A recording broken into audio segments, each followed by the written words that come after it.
Well, hello everybody, and welcome to Friday Night Live from the Cloudy Sky Fantasy Football Show, as we look forward to game week 12 of Cloud FF. And as you can see on the screen, it's a case of up the Arsenal. How many do we need to ensure we get a good score when these players inevitably do well? They're looking very good, Arsenal, to be honest. And when we get to have a look at the ownership tables, we will see exactly how many guys these top managers are owning. And it's fairly substantial. Hello to the guys in the chat. Dave, enjoy the chat, guys. We missed the shows. The granddaughter's around, so has likely had his face painted by now. Of course, happy Halloween to everybody. John Boy's in. Evening, John Boy. I'll be discussing your question about the fixtures a bit later on.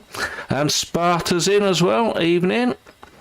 Yeah, we've had a fixture drop today of the festive fixtures, I guess, from Boxing Day. Bit of a moot point that, but we'll discuss it up until, I think it's the first midweek in January. So up until the FA Cup, which happens the second weekend of January these days.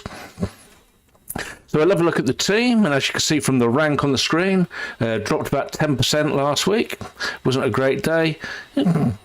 Wasn't a great week. It was going okay until Van der Ven, who is mightily highly owned, decided he was going to get a 23-pointer on his own sim on the last game last week on Sunday afternoon.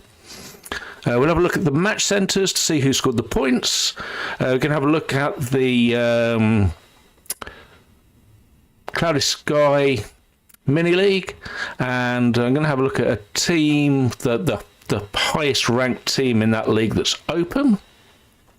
Then we'll have a look at the fixtures, bit of discussion on that, and also see what might happen with this Arsenal v Crystal Palace EFL Cup quarter final. We'll have a look through the points charts from the planner with the ownerships. Then we'll have a look through Rob T's graphic for goals and clean sheet percentages for the game week, and we'll have a look at my plans, which might revolve around Mr. Saliba. So let's have a look and see the team. So last week, 93 points, which wasn't great. So I took out Caicedo there. Looking at the wrong week, that's why. Here we go, that's better. Yeah, 72 points. Up to 733 in total. So point scorers were Pope with 4, Timber clean sheet with 7, Saliba, who got tier 2 passing bonus but went off at half time, might be injured. The ever elusive Mr. Arteta said he was a 50-50 for this week, so we will see. But as we will come to, 50% of all of this week's games are Saturday deadline games, so we'll get to see the lineup for their game and others as well. Chalobah, who got his passing bonus on Saturday, even though they're letting a goal. Gabriel, 10-pointer. Munoz, only a 3-pointer this week. Wasn't expecting much away at Arsenal, to be honest. Semenyo, who did nothing. Well, I assume that was a shot bonus, I don't know. Ndai is either shots or tackles, maybe a bit of both. Enzo, who was the captain on Saturday, all of those bonus points were shots on target. He had about 3 in, it seemed like 3 minutes. It probably wasn't, maybe a bit longer. And then up front, Haaland, who was captain, just shots on target. He injured his nether regions off the post with an offside goal. It wasn't him that was offside, it was whoever put the cross through, and I can't remember. Might have been Bob. And then Mo Salah, who scored a crackerjack goal, and when Liverpool lost again on Saturday night. And you'll see the transfer made was Paquetá. He was only in for those 2 West Ham games, did absolutely nothing, and he was moved on to Enzo, who I captained on Saturday. So let's have a look and see how these people scored their points. It's a bit bigger. So the first game was the Friday night game, Leeds 2, West Ham 1. Goal scorers were Aronson and Rodon. And for West Ham, it was a 90th minute consolation goal, really, from Matheus Fernandes. Tier 3, just the one in the game, which was Bogle. He had 5 tackles for a Tier 3. And then Chelsea 1, Sunderland 2. This was one of the 3 o'clock games. Garnacho scored early for Chelsea, and then Isidore equalised in the first half, and Taibbi Talbi? I think it's Talbi.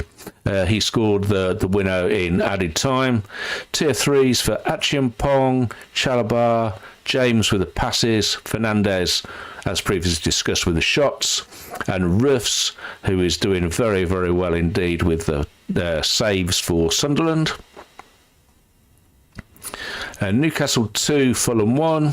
This is another 3 o'clock game.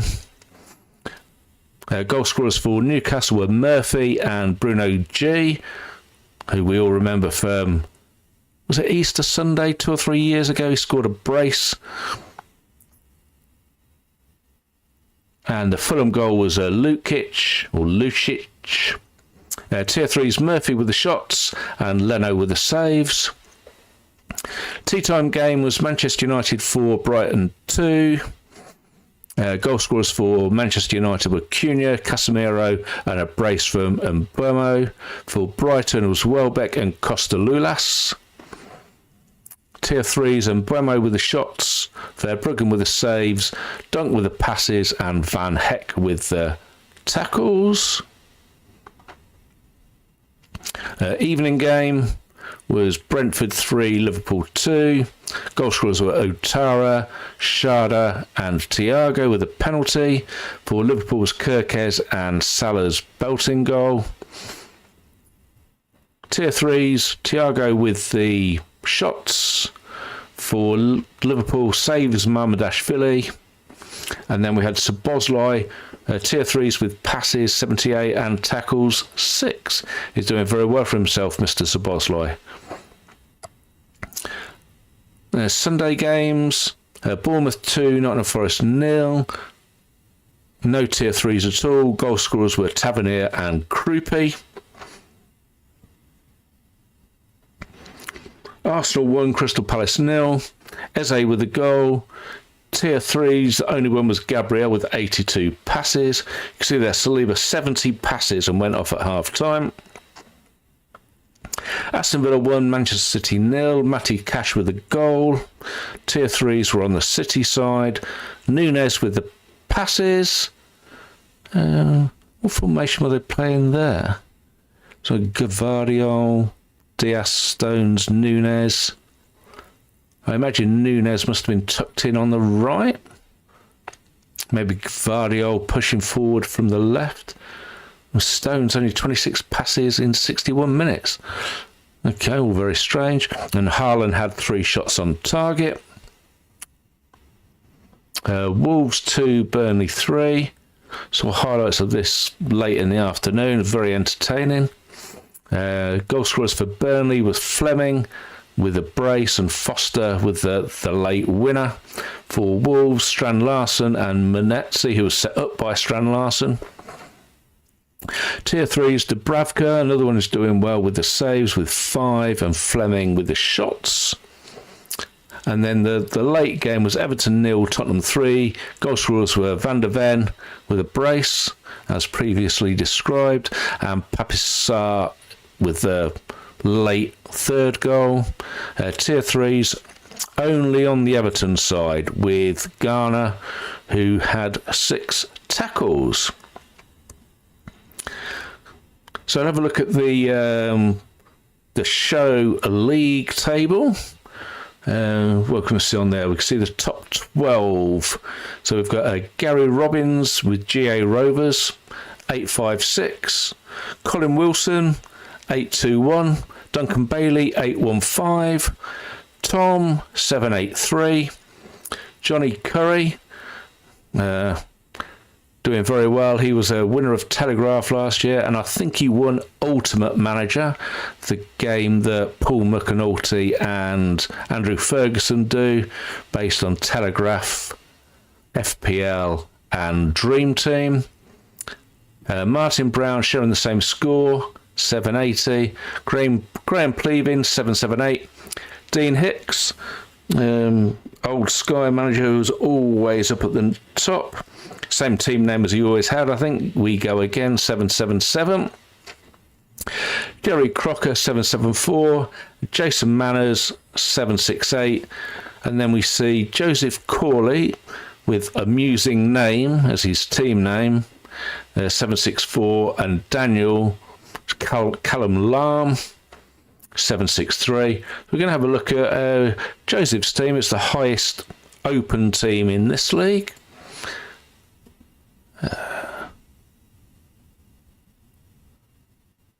Thought I had that open already. Maybe not. Here we go. This is where he got his points last week. So he had Rare in goal for 9. Timber, Calafiori and Saliba at the back for 18 points. Cucurella, only the 1. Got Anthony, Semenyo and Sarr in the middle of the park. They only scored 8 between them.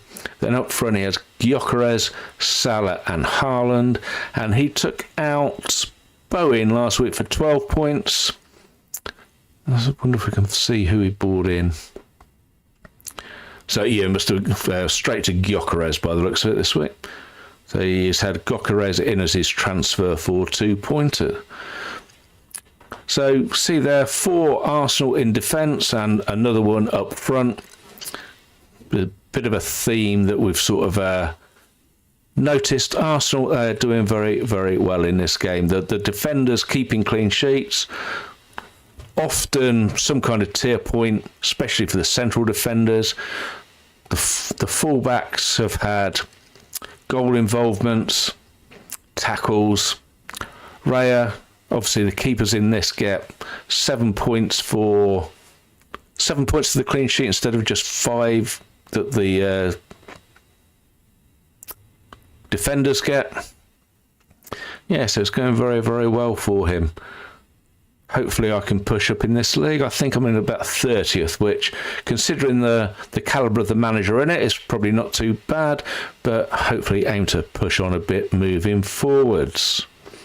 So, as discussed, let's have a look at the fixtures. So these are the fixture announcements that were made today. Those that are using the planner, I'm going to update on the Google Sheets either later today or first thing tomorrow, so they'll be ready for you. Everything up until Boxing Day is already in. It will just be the Boxing Day and beyond that gets added. But I've put them on this sheet so we could have a discuss about it today.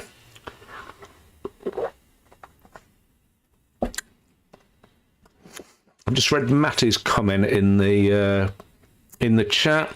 He says, "Evening Ian, evening all. Appreciate what you have built here. Think it will grow and overtake what the Sky game was." Well, I hope you're right, Matty. Small acorns and big oaks and all of that, but we are giving it a go. We've got a committed following that are playing the game, and the feedback we get is they're enjoying it. So yeah, hopefully strength to strength, as they say. So we look at the fixtures for Boxing Day. There's only one. Now, there's been a lot of, how can we say this politely, heartache over whether the Premier League should be having Boxing Day fixtures. And it's always very, very difficult when Christmas falls on a Thursday, because you can't play fixtures the midweek before, or you can't get a full set, because Christmas Eve is the Wednesday, and we don't want games on Christmas Eve at all, really. So you can't get a full set of midweek fixtures because they'd all have to be the Tuesday, which means you can't get in on the Sunday the weekend before. So the Premier League have designated this set of fixtures, so game week 20 in Cloud, as a weekend set. They have 38 sets of fixtures, of which 33 are weekend and 5 are midweek. And with the weekend set of fixtures, there's only certain slots that are available for the games to be played in. You can have them moved for television, Friday night, Saturday lunchtime, Saturday evening, Saturday night, Sunday afternoon, Sunday evening, or certainly in the winters anyway, so afternoon being like the 2 o'clock, the evening being 4:30, or you can have a Monday night, again, 8 o'clock. Sometimes we've seen all of the slots used, sometimes we only see 4.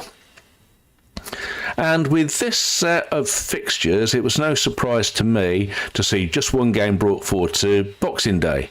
Now, whether the games that are still on Saturday untouched at 3 o'clock kickoff, so you'll see that the early game on Saturday, the 27th, is Nottingham Forest against Manchester City. The late game that day is Chelsea against Aston Villa. And then we have 6 games in the middle: Arsenal v Brighton, Brentford v Bournemouth, Burnley v Everton, Liverpool v Wolves, West Ham v Fulham. Is that 6? Must be 5, isn't it? Yeah, so there's 5 games there. Now, whether they could have moved those to Boxing Day for the fans, I don't think the Premier League would have allowed it, just because it is a set of weekend fixtures, and they only tend to move them if teams are in a European competition the previous Thursday, so they can't play Saturday, they have to be pushed back to the Sunday, or for another bizarre type of fixture change, not due to the club's request, really. So if Arsenal wanted to play Brighton on 3 o'clock on Friday rather than 3 o'clock on Saturday, I don't think that's going to get granted just because Arsenal want to play a home game on a Friday, because it's a bank holiday in the UK. It's not a bank holiday everywhere in the world. Whether it's the right thing or the wrong thing, it's not for me to say, but I don't think really the Premier League could have done much better with how they've got 4 sets of fixtures to play over 2 weekends and 2 midweeks starting straight after Christmas. They've got to fit them in the best they can. Where it leaves us as cloud managers, you've got another single game day for Manchester United, and I think that'll be about the 4th. We'll have a look at the calendar view shortly. So the Sunday games on the 28th, we have Sunderland in the early game against Leeds, and then Crystal Palace against Tottenham in the late game. Now that might be one where people are struggling for a captaincy. If you've got Van der Ven, then obviously he's a man of the moment. If you've got Roofs in goal, he might be the same. Crystal Palace guys are probably going to become a little bit more popular. Certainly in the other formats, they're becoming a more popular option than they currently are. The fixtures are to die for, really, and you know you're going to get a strong team. They rarely change. They're playing twice a week, and as we'll discuss with the EFL, maybe 3 times in certain weeks. But yeah, a long way to go yet, and we're only going to have sort of a brief look through what's been put where. We don't need to make any plans for them, and there'll be plenty of time to do that as we near Christmas. So the next set of fixtures is, they were all scheduled for the Tuesday, but certain teams have had to be pushed back to the Thursday, because again, we won't have games in the evening on New Year's Eve. If it's New Year's Eve and it's a weekday, you won't be getting Premier League games played. You won't be having any sporting fixtures played in the evening on. So plenty of options for your captaincies there, and the same with all of these midweek rounds over the festive period. You will get to see all of the teams.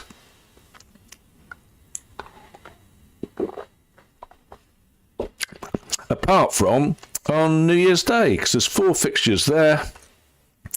17:30 kickoffs for Crystal Palace against Fulham and Liverpool v Leeds, and then 8 o'clock kickoffs, so 20:00 for Brentford v Tottenham and Sunderland v Manchester City.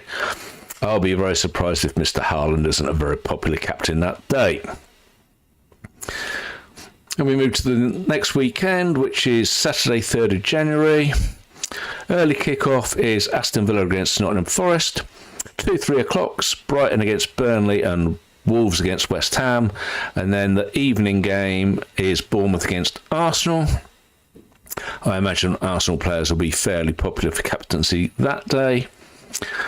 Then we have 6 games on Sunday the 4th. Early kick-off, Leeds against Manchester United.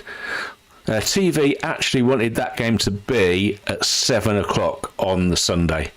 Not a chance that the Yorkshire Police were letting that one go. So it's been bumped into the 12:30 slot. Unusual, we have 3 o'clock kickoffs on a Sunday. Everton against Brentford, Fulham against Liverpool, Newcastle against Crystal Palace, Tottenham against Sunderland. And they're all going to be on Sky TV because they've been displaced from the Saturday slot. And then the evening game, which on the Sunday is 5:30 instead of 4:30, is Manchester City against Chelsea. And then the final set of fixtures that have been put together is for the following midweek. So there's only one game that can be played on the Tuesday, West Ham against Nottingham Forest, so that gets a standalone kick-off at 8 o'clock. Might be a skippable game in our format here, I think. And then on Wednesday, there are 8 games, so 6 kicking off at 7:30. Bournemouth against Tottenham, Brentford against Sunderland, Palace against Villa, Everton against Wolves, Fulham against Chelsea, Manchester City against Brighton. There's your Haaland captaincy again. And then the late games, Burnley against Manchester United and Newcastle against Leeds. And then one standalone game on Thursday the 8th is Arsenal against Liverpool. So I'm sure we'll all have at least one Arsenal player. You might not have a Liverpool player there. See, my team's still got Salah at this stage. It won't be by then because he'll have disappeared to AFCON. Just seen Phil's comment in the chat. Evening, Phil. Glad to see the West Ham v Nottingham Forest consensus at this time is a skip. Yes, plenty of time for that to change, but plenty of time for it to keep the same as well, Phil, shall we say. So that's my sort of discussion bit about the Boxing Day and how they manufacture the fixtures, and I think they've done quite well there. And then we have another discussion about what might happen with Arsenal v Crystal Palace the EFL Cup game. Excuse me. So the EFL Cup quarter-finals are due to be played in the last midweek of December before Christmas week. So you can see on the graphic here, we've got Monday night football between Man United and Bournemouth on the 15th. And then the next set of fixtures for us in Cloud is Saturday the 20th of December. So on that Thursday, which is the 18th, Crystal Palace are playing their final Conference League game, and they're playing a Finnish side at home. I think it's called KUPS. Now, Palace have won 1 and lost 1 in Europe. There's only 6 games in total in the Conference League rather than 8 that you get in the Champions League and Europa League. So they're under a little bit of pressure to either A, reach the top 8 and skip the playoff round, or reach positions 9 to 16 that play the second leg of the playoff round at home to teams that finish in the corresponding position between 17 and 24. How they get on their games before then, we're not going to know.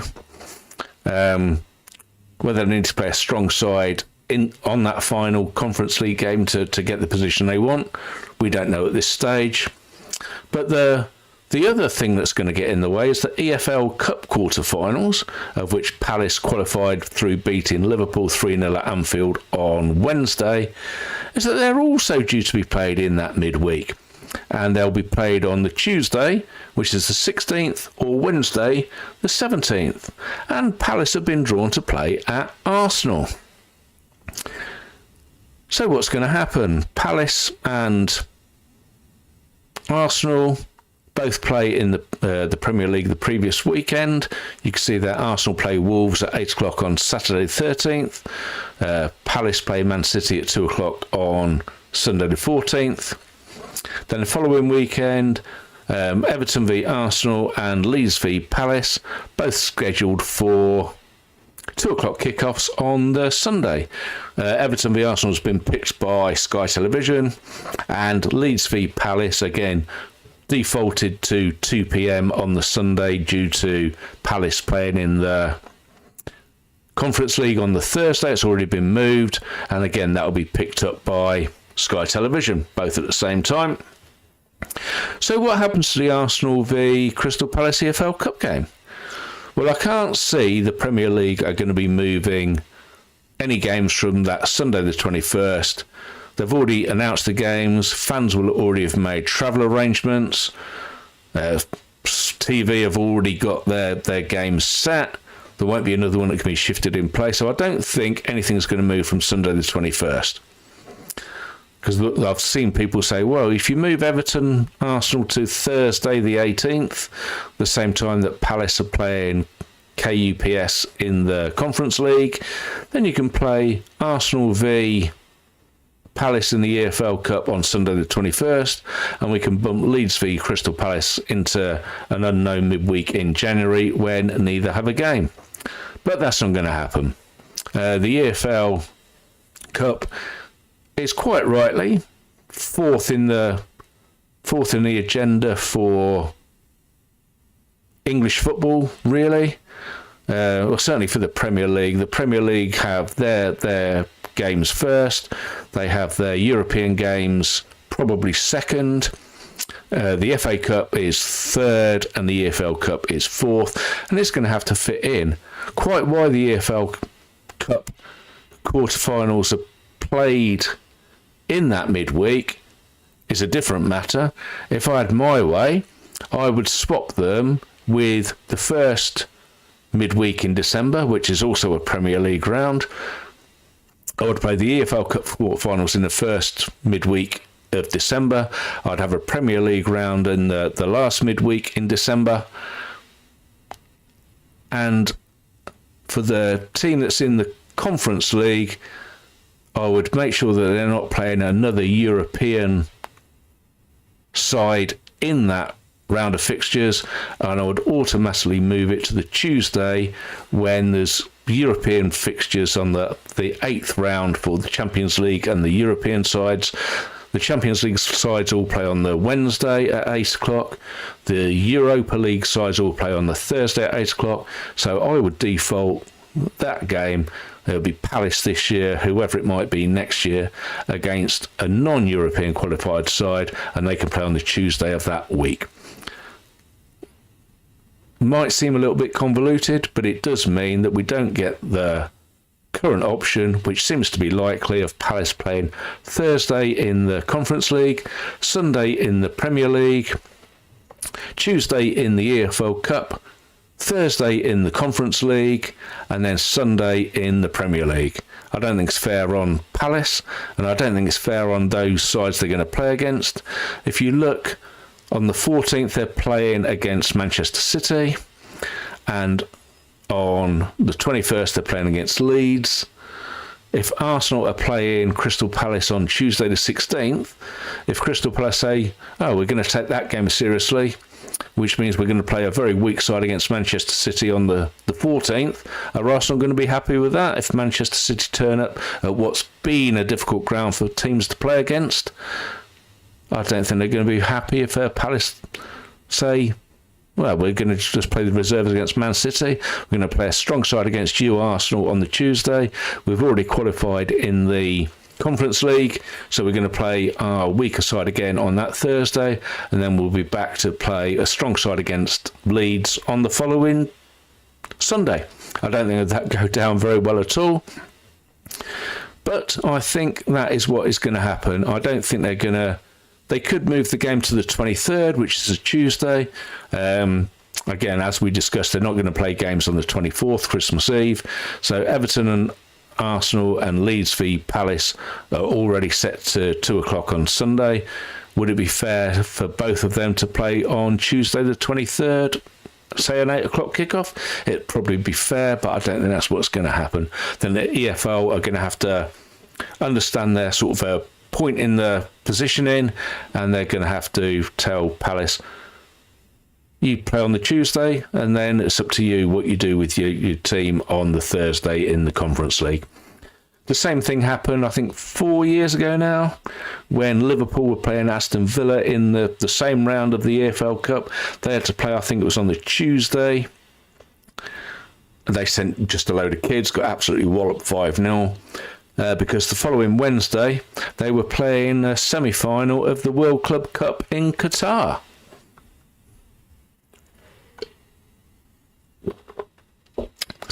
But I imagine we're going to find out about this fixture in, if not next week, certainly in the international break, which follows a week on Sunday after, I think the last game of the round is Man City against Liverpool. And after that, it's an international break again.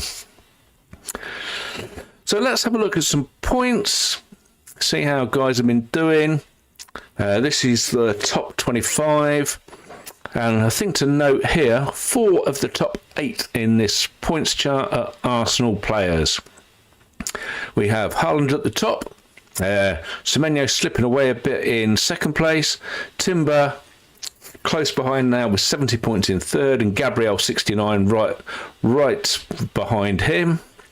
Raya and Roofs, 2 keepers there with 62, and then Van der Ven and Calafiori 62 and 61. So yeah, 4 Arsenal players in the top 8. How many do you need to sort of get an advantage? Well, if Arsenal are keeping a clean sheet and you've only got 2, and most people at the top have got 3, you're not going to be doing all that well. There are some with less, and we'll have a look when we get to the ownerships to see sort of who's doing what. But it seems to me, especially with the fixtures coming up, we can have a look at those. So Arsenal play Burnley and then Sunderland, and then their fixtures sort of drop away a bit then with Tottenham, Chelsea and Brentford and Villa, but then they're back with Wolves, Everton, Brighton, Villa again. So definitely the next 2 you would think time to capitalise, and then, well, they might keep the same level of clean sheet up against, but the level of opponent is gonna improve, shall we say. So let's have a look then at this is points per 90. So Haaland bang out in front again at over 11. You can see those that are picking up more of the points per 90, sort of sticking their noses up in the chart. Timber nearly 9. Chalobah over 7.5. Bit further down, Saliba. Now we will get to see the team sheet for Arsenal, because they're one of the 3 o'clocks tomorrow and there's no early kickoff. He's up there at 8.75. This is the filtered players by points and ownership. So you can see right at the top there, Haaland, Semenyo and Timber amongst the highest ownership. And then there's a few that are sort of scoring a lot higher than their ownership would suggest. So Roofs, Thiago, Mateta. I think Mateta might be coming into a few sides as we move on. Anthony, who we saw in the assumed can't remember it now. Was it assumed or amusing? Whatever the unnamed team was, he was in there. And then we've got a few sort of banging down at the bottom: Vicario, Mitchell, Petrovic, Cash, and Ruben Diaz. You see Undai there, who I think many people are relying on for a captaincy on Monday, still sitting there at 52. And it says points per million. So these are the guys you want to be looking at the top of the charts. So Roofs again, nearly off the graph at 9.39. Bit further down, Anthony at 8.15. And look at the tier points. So again, we've got Caicedo and Anderson at the top. Haaland now up into third on 20. Dubravka, the top tier point for keeper at 19. So Bosley, as we saw, he got tier 3s twice, is now up to 19. Van Heck, another one that's got them in the 3 different categories. Same as Chalobah. Enzo, Saliba there as well, 2 categories. So yeah, the guys at the top there are the ones that we want to be targeting, really. Have a look at the ownerships. So this is from the top 100. Haaland and Semenyo and Timber way out in front, 197 and 87. And we've got quite a bunch there, around about the 50% mark. Chalobah, Ndiaye, Gabriel, Salah, Raya and Saka. Salah's dropped down. I think it was 63 at Overhaul. It's down to 50 now. Then a few in the 30s. Calafiori, Munoz, Saliba. Be interesting to see how his ownership goes if he's not playing tomorrow. And then Van de Ven, 28% there. No wonder I got a bit of a dropping off on Sunday. Pope and Sarr, I think Sarr will be popular. Voltemade, 26. We heard that Visser is nowhere near getting closer to the Newcastle side today. Enzo at 25. Guehi, Caicedo, Kudos, Gyökeres, Cucurella, Pedro. Fire sale on him in other formats. Still hanging around. He's cheaper in Cloud than he is in other formats, to be fair. Then Mbeumo, anybody that's got him did well last week. And Bowen, I think. So the vast majority that had Bowen have binned him off. We can see the keepers here. So still a 2-horse race, but nearly 2-for-1 Raya over Pope. In the defenders, so they're nearly all Arsenal, Crystal Palace, Tottenham, and then you're down to Cucurella at 13. So Timber, Gabriel, Calafiori, Saliba, all over 30. Timber's way out in front at 87. Two Chelsea there, yeah. Chalobah and Cucurella, and two Palace, yeah, Munoz and Guehi, and one for Tottenham. So it's a London-based defence by the looks of it. And we move on to midfield. So Semenyo, yeah, still 97. And Ndiaye, Saka's moving up now, nearly in half the sides. Sarr in over a quarter, Enzo in a quarter. Caicedo in a fifth. Kudos seems to have dropped back a bit. And Mbeumo must be on his way up. And then everybody else here is like 11 and less. And the strikers, so Haaland's top of the shop in 100. Salah in 50. Voltemade in 26. Then we've got Gyökeres, Pedro, Bowen, Thiago. 14 down to 7. Then a lot lower the rest. Mateta and Gakpo. And no more than 2% for anybody else. So let's have a look at graphics for the upcoming games.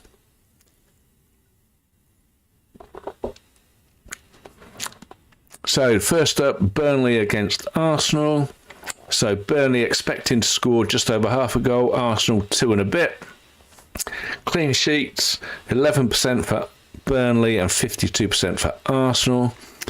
If that comes to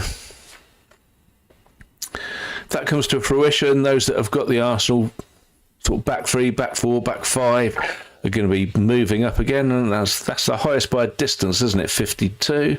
Next best is at 40, Fulham, which seems surprising. John, thanks for your thanks there. Yeah, it's a little bit complex, but we'll sort of try and put a little bit of knowledge onto what Sky, TNT and the Premier League have to. They've got constraints, so we try and sort of work out how they work those constraints to the best of their ability. So Brighton against Leeds. So Brighton down at 1 and 2/3 of a goal, 33% of a clean. Leeds 1.1 and 19%. So you wouldn't be a surprise to see that be 2-1, would we really? Forest against Man United. So 1.2 against 1.6. 20% and 30% for a clean. Yeah, I mean, Man United haven't. They've definitely improved. Three wins on the bounce. There's a bit of chat in one of the group chats about this chap that's having his not having his haircut until they've won 5 on the bounce. There's 3 now. So they've got Forest this week and then Tottenham next week. If they can get the scoring boots on, they might be all right. Liverpool 2 against Aston Villa 1.1, 32% and 13%. I think that game might be higher scoring than what those odds are saying. Liverpool, they need to score goals to win games. They're not keeping clean sheets at the minute. The fact that it's going to be Saturday 8 o'clock game should be lively, you would think. So I'd go with more goals than that. Manchester City 2.15, Bournemouth 1.03, so it looks like 2-1 written all over it. I think City are the type of team, when they're playing Bournemouth, Bournemouth, yes, they're doing okay, they're second in the league, but are they as good as Manchester City? I imagine I think the odds again here I think Man City might score more than that, to be honest. But I thought they'd do well against Villa last week as well, and they didn't. So Palace against Brentford, 1.7 against 1.16, so 31% and 18. That looks like 2-1-ish. I think that might be higher scoring than that as well. Those who've got Palace players, I think there might be some goals there. Thiago could easily score again. Fulham 1.5 against Wolves 0.92. Now Wolves scored 3 against Chelsea last week. They scored 2 against Burnley the week before. Trouble is they're not keeping the opposition out. I imagine they'll probably score at Fulham. That's a 40% chance I would not be backing. I think Fulham probably win. Could be a higher scoring. Could be 2-1, 3-2, something like that. Tottenham against Chelsea, 1.4 and 1.4 again, 23-24%. Looks like it's got a 1-1, 2-1 draw written all over it. Two difficult teams to work out as well. Don't really like each other. London Derby, both got Champions League in midweek. Both played in the EFL this week. Difficult one to work out. I would say, if I was betting on this, I'd be on both teams to score. West Ham 1 against Newcastle 1.85. Newcastle 37% for a clean sheet. West Ham have been pretty woeful, to be honest. Newcastle did well, turned over Fulham last weekend and Tottenham in the week. So I think Newcastle probably win. I'd probably go with a 2-1, something like that. Sunderland v Everton, Monday Night Football. Could be a corker, could be a crapper. We shall see. It wouldn't surprise me if that's 0-0, to be honest. Sunderland been okay, but it's difficult to see. It's difficult to see how that will be an entertaining game, shall we say? I mean, I might be doing them both a disservice there, but yeah, if I won't be having a bet on that because I won't be here, but I'd probably put it on 0-0. So let's have a quick look at my team, and if I move this back to this week, so at the minute we're on Pope, Gabriel, Saliba, Timber, Chalobah, Munoz, Semenyo and Dye, Enzo, and then Salah and Haaland up front. And you'll notice there I've made a move, or a planned move, for next Sunday, which is to take Gabriel out for Thiago, which you might think sounds a bit strange, but then I've also bookmarked in a move after that for the single game day for Manchester United, which is to move Enzo on to Bruno Fernandes. I was thinking about Mbeumo, but he's going to be off to AFCON. Do I need to be using more transfers on Man United? I mean, it's a couple of weeks away yet as well, but it does mean we get to see the end of Chelsea's good fixture run, so I can move him on after the Burnley game, ready for Manchester United here against Everton, and that's when Chelsea run into Arsenal, Leeds, Bournemouth, Everton, Newcastle, Villa. It does mean I'm keeping Salah in the plan for now. If he doesn't look great in the next 2 games, then that could easily change. I could move Salah to Fernandes, The reason for bringing Thiago in is to get one of those Arsenal defenders moved after this run, before this run, and a change of formation. I'm hoping that because I've had 3 in early and they're keeping the clean sheets and getting the bonuses and the tier points, that I'll be able to move up. And it was working well until Van der Ven sort of went nuts on Sunday.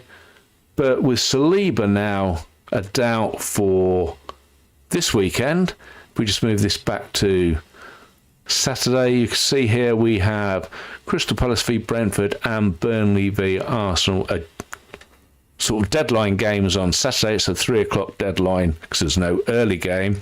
If there's no Saliba in the side, I might move straight to Thiago on Saturday and then keep Gabriel, have Thiago in, hope he does something against Palace, and then have him already in position, because I'd only be missing a possible game of Saliba at Sunderland next week. But if he's not fit for tomorrow, there's no guarantee he's going to be fit for the Saturday after.